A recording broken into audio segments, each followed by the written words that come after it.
Cristian Garcia is who he is. There's a certain humility in his walk, confidence in his talk, and respectfulness in his deeds. He's the first to acknowledge and embrace where he's coming from, and he never loses sight of that eagle-eye focus of where he is going. Cristian always wears a slight smile, as if he is onto something, as if long ago someone very wise pulled him aside and whispered a secret to him. It seems he was told, "Cristian, high or low status, wealth or lack of wealth, none of it matters. Just put in the work and imagine a brilliant future, and that future will be yours." Cristian seems to live by that belief. Every move he makes is deliberate. Everything he does is well considered. If we were to try to define him using an equation, it would be persistence over sacrifice, plus good habits over hard work, times dedication, minus occasional failures. In its simplest state, the answer is success. Go ask Ms. Rosia if you doubt my answer. Zig Ziglar has a quote that says, "It is your attitude, not your aptitude, that determines your altitude." Cristian has a rare gift of a wonderful attitude and great aptitude. His altitude is still undetermined because we cannot begin to fathom how far this young man will go if he continues to challenge himself. He will tell you that he sometimes procrastinates, but in the end, he gets the job done, and he gets it done well. The young man who is about to speak to you has accomplished a task of scoring the maximum possible points on the biology subject test, SAT subject test that is, getting maximum points on the critical reading section of the SAT. This has never been done by any other ATS student. I would not be surprised if he goes on to being the only person to have accomplished many things in this life. I hope that when he shares a story with you, you will not only be inspired, but you'll get a sneak preview into the life of someone who is here to make a difference, someone who is not afraid of failures, but someone who stares down challenges with the confidence that even if he fails, he succeeded just by trying. Ladies and gentlemen, please welcome to the podium, Cristian Garcia Zamora.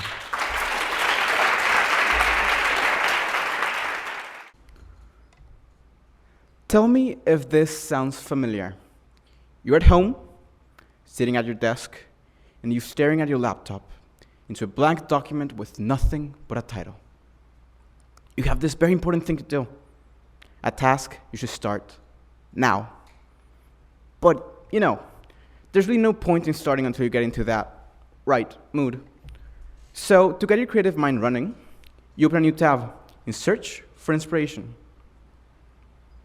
Starting with something remotely related to work, after which you continue opening tabs until you inevitably check your texts. Stand up, inspect your fridge for anything edible. Maybe send a few Snapchats while you're at it. Go back to your seat, end up researching some useless fact you will never, ever use. Then visit the kitchen again, wondering if any food magically appeared in your fridge since you last checked 5 minutes ago. Finally grab a snack, and pair it with some show on Netflix. By the time you finish the season, you finally decide to go back to work, but it's already past midnight and your document has nothing but a title. So it's probably best to start tomorrow. Oh well, what can be done? Now, raise your hand if you can relate. Come on, don't lie. Procrastination, a word some of us are intimately familiar with. Nonetheless, for all of you perfect people who have never met this tempting mistress, procrastination is me starting a 20-page statistics project the night before it's due date.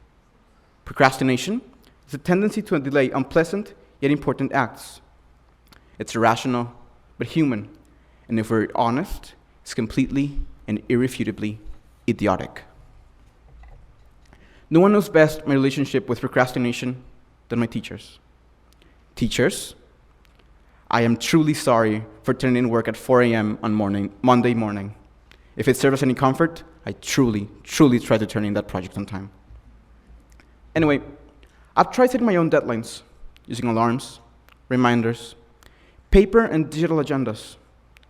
None work. Most of the time, I only get half of my tasks done on time.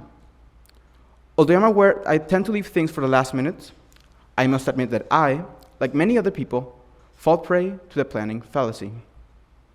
Let me illustrate what the planning fallacy is. When the school year started, I decided to take AP Literature, AP Physics, AP Calculus, AP Statistics, my regular classes, attend NHS meetings, provide tutoring at least twice a week, finish a 12-hour workout, read a book apart from school once per month, organize MUN trips, do a full SAT practice exam, write my college essays and my college applications, and somehow miraculously improve my social life. Do you want to know how I do it? It's very, very simple. I don't. I, like many other beautifully crazy people, suffer the effects of the planning fallacy. We fall into wishful thinking and overestimate our capabilities. This is one of the simplest ways to moderate your procrastination, not accepting more responsibility than you can handle. However, what many people don't realize is that procrastination is so much more than not turning in your work and time. Many times, it's not doing something meaningful in your life. Maybe organizing your living space, making the arduous trek to the gym, learning a new language, learning a new instrument, writing a long, heartfelt thank you to a faithful friend, reading the book on your bedside table, meeting new people, starting your own business, writing a book, closing up wounds with an old friend, attempting a relationship with that special someone you've been talking for some time now, or maybe even getting out of a toxic relationship. This is all procrastination. What makes this situation especially tricky is there's no apparent last minute to kickstart you into action. For most cases, self-imposed deadlines do not do enough. Your life does not evidently change if you don't start studying German today, or tomorrow, or in a week, or in a year, or so on. By this point, some of you may be wondering what my image means. This is a long life. 90 years, each week represented by a square. This is my life. I am 18 years and 42 weeks old, represented by the blue squares. Represented in green, just between the blue and the yellow, you may see I only have 62 weeks, 62 Fridays, until I am 20 and cease to be a teenager. In yellow, you may see my 20s, the years where I finish my studies, start my career, and find my place in the world. In red, you might find my 30s.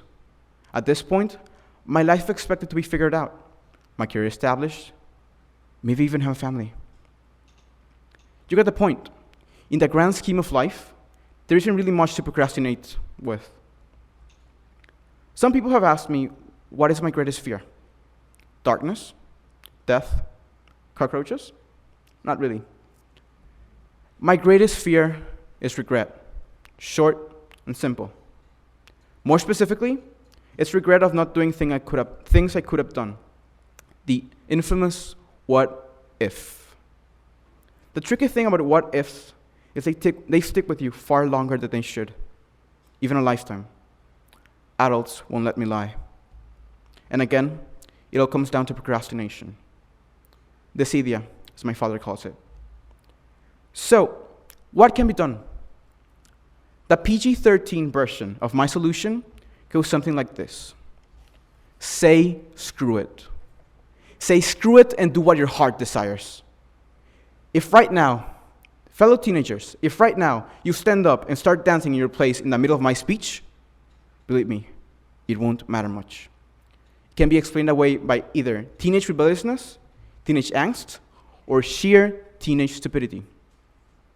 If you do this when you're 35 years old, then you'll look like a fool. 2 quick notes.